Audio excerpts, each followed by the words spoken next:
Bismillahirrahmanirrahim. Assalamualaikum warahmatullahi wabarakatuh. Alhamdulillah, kita berjumpa lagi untuk pagi ni untuk Sains Tahun 2 dan kita akan buka tajuk baru berkaitan dengan bumi. Kita tahu ada banyak sangat kejadian kehidupan dekat atas muka bumi ni, betul tak? Jadinya kita nak tahu. Contoh, pernah tak kamu terfikir satu keadaan daripada mana sumber air ni datang? Kamu minum air tu daripada mana air tu? Kan? Okay, tak apa, kita tengok dulu satu persatu. Okay, jadi untuk skop kita pada hari ini, kita nak tahu yang pertama, menyatakan sumber air semula jadi seperti hujan, sungai, tasik, laut dan mata air. Kemudian yang kedua, untuk menjelaskan arah aliran air dengan menjalankan aktiviti. Okey, seterusnya, cikgu nak imbas kembali apa yang kita dah bincangkan sebelum ni. Ya, yang pertama kita bincangkan yang sebelum ni tajuk campuran. Kaedah campuran ada berapa? Ada 5 kan? Okey, kemudian kita dah buat sikit eksperimen kaedah campuran. Okey, ada 5 kaedah campuran dan cikgu nampak semua seronok buat kaedah-kaedah campuran tersebut dan kita dah tahu dah apa dia bahan yang boleh larut, apa dia bahan yang tidak boleh larut. Dan kita dah juga jawab banyak aktiviti dekat dalam buku aktiviti kita. Okey, jadi untuk hari ini kita akan bincangkan lebih spesifik berkaitan dengan daripada manakah air diperoleh. Okey, kat sini kamu boleh tengok gambar dekat dalam skrin cikgu ni. Okey, ataupun kamu nak tengok buku teks kamu pun boleh. Ya. Dia katakan okey, apa yang kamu nampak daripada gambar yang yang dipaparkan ni? Betul tak? Ada air terjun, ya. Ada mak dia ni sedang berkelah dengan adik dia. Adik dia tengah minum. Yang dua orang budak ni dia tengah mandi-manda kan dekat kawasan air terjun. Dan ayahnya ni pula sedang memancing kan. Siapa rindu keadaan macam ni? Kita berkelah dalam suasana yang seperti biasa. Jadi walaupun Allah kurniakan kita dalam tempoh PKP ni, ya, jadi kita kena bersyukur. Bersyukur sebab apa? Sebab Allah masih berikan kita kehidupan. Allah masih berikan kita nikmat kita menghirup udara yang bersih. Nikmat Allah berikan kita masih ada air untuk kita minum. Air yang bersih untuk kita minum. Jadi kita nak tahu hari ni daripada manakah air ni diperoleh? Daripada badan kita ke? Daripada batu-batu ni ke? Okey, macam mana? Okey, seterusnya kita tengok sumber air semula jadi yang mana dia terbentuk daripada yang pertama daripada hujan. Okey, hujan ni apa?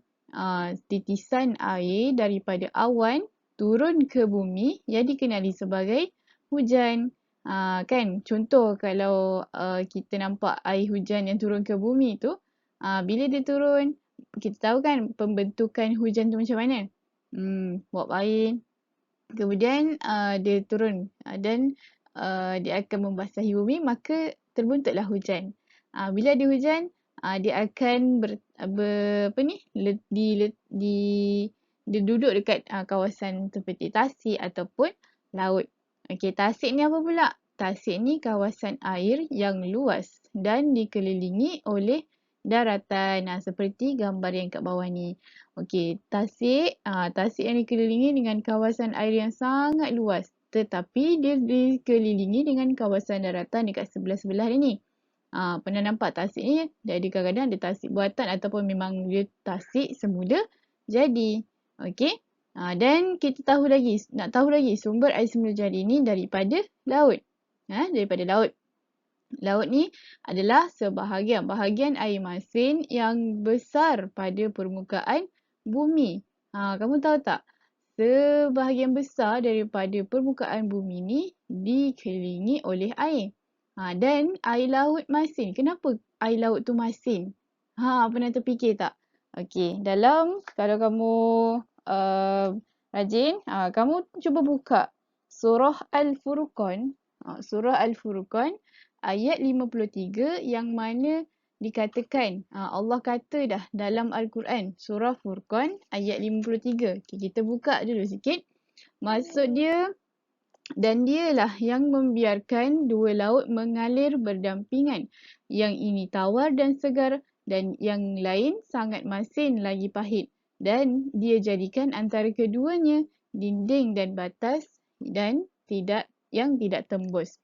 Okey, jadinya apa? Jadinya apa yang kita faham kat sini, dalam Al-Quran sendiri Allah dah nyatakan, Allah dah kata dah, memang ada air yang Allah pisahkan. Kan tadi dalam Al-Quran ada tawar, ada segar, ada masin, ada pahit. Jadinya kat sini kamu perasan tak hebatnya kejadian Allah ciptakan ni, bila mana kayu balak, cuba bayangkan kalau kayu balak diletakkan dekat atas air. Kayu balak tu berat. Berat kita nak angkat. Tapi bila diletakkan dekat atas air, dekat kawasan laut masin ni, dia tak akan tenggelam ke bawah. Melainkan dengan seketul batu. Seketul batu tu lebih kurang berat dia 5 gram je lah. Ringan sangat. Tapi boleh jatuh ke bawah air tu. Maksudnya boleh tenggelam lah ke bawah. Hebat tak hebat? Itulah ciptaan Allah. Kalau kamu nak tahu lagi, kita jumpa dalam kelas nanti. Okey. Seterusnya, antara sumber air semula jadi lagi boleh terbentuk melalui mata air. Mata air ni apa? Mata air ni adalah mata air ialah air bawah tanah yang keluar ke permukaan bumi. Okey, dan yang seterusnya, sumber air semula jadi lagi adalah bentuk sungai. Sungai ni adalah apa? Hujan turun ke bumi yang membentuk aliran air yang dikenali sebagai sungai. Tadi apabila air hujan turun, kan? Air hujan turun, maka aliran air dia ada saluran. Ada saluran. Dan bila mana saluran tersebut, maka dikenali sebagai sungai kerana dia turun ke dalam kedua-dua belah ni. Tapi asalnya sungai ni banyak kan? Okey. Dan boleh tak kita fikirkan sejenak? Cuba fikirkan. Apa terjadi kalau tak ada air dekat atas muka bumi ni? Cuba bayangkan. Kalau tak ada air dekat atas muka bumi ni, cuba kamu fikir 1 minit. Okey. Cuba bayangkan, kalau tak ada air dekat atas muka bumi ni, sebab sebahagian besar kita ni dalam badan manusia pun 90%-nya kita memerlukan air. Jadi, kalau tak ada air, maka semua kehidupan akan mati. Betul tak? Tumbuh-tumbuhan akan mati, haiwan, makhluk ikan dalam air tu pun mati, ataupun ayam, itik, semua pun mati.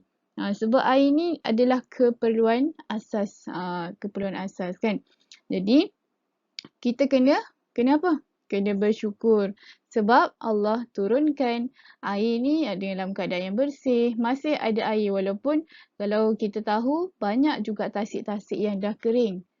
Banyak tasik yang dah kering. Banyak sebab apa? Sebab berlakunya kemarau. Tahukah kemarau tu apa? Maksudnya cuaca panas yang terlalu terik yang menyebabkan kekeringan sumber-sumber air ni. Jadi masih ada air-air yang masih ada air semula jadi ni. Kita kena bersyukur. Bila kita bersyukur kena cakap apa? Cakap Alhamdulillah. Okey, bagus. Okey, ucapkan sekarang Alhamdulillah. Supaya Allah tambahkan lagi kita punya kenikmatan. Allah tambahkan lagi rezeki untuk kita. Okey, jadi sekarang ni cikgu minta untuk kamu buka aktiviti. Tadi kita dah bincangkan bagaimana terbentuknya air hujan, bagaimana, kenapa air laut tu masin, ada macam-macam lagi. Okey, kita nak lagi interaktif supaya kamu boleh ingat pembelajaran kita hari ni. Buka buku aktiviti sains, muka surat 63. Ya. Okey, tuliskan tarikh hari ni. Pastikan tuliskan tarikh dan hari ni. 14 bulan 7 2021. Hari Rabu. Okey, cuba jawab. Jawab untuk A, B, C dan D. Okey, bermula disuruh warnakan gambar sumber air di bawah. Okey, kamu warna cantik-cantik ya. Okey, dah warnakan. Okey, kamu jawab. A. Apakah sumber air di atas? Okey, ni bentuk apa? Jawab Okey, ni B bentuk apa? Tadi kita ada tahu kan? Ada 5 sumber air semula jadi.